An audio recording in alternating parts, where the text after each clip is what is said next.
अब एक और लेटर है, उस लेटर को कहा जाता है कैलीग्राफर्स की ज़ुबान में, अरबिक कैलीग्राफर्स की ज़ुबान में, ख़ास तौर पर नस्तालीक़ लिखने वालों के टर्म में, कि वो महबूब की आँख की तरह है, यानी बहुत ख़ूबसूरत। मुश्किल भी है लेकिन मैं आसान करने की कोशिश करता हूँ। इसे कहते हैं दो चश्मी है। कैसे होता है?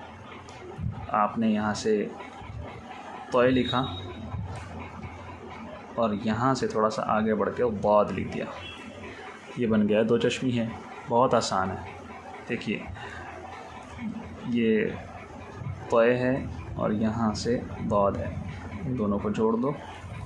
मैं अलग से ऊपर से लिखता हूँ, थोड़ा सा नज़र आ जाए आप लोगों को।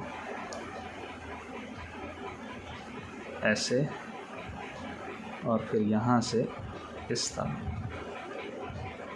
लाइन लगा दी जाए तो यहाँ पर थोड़ा सा ऊपर होना चाहिए, जिस तरह मैंने यहाँ पर बताया था। तो ये एक नया लेटर है, इसी तरह होना चाहिए।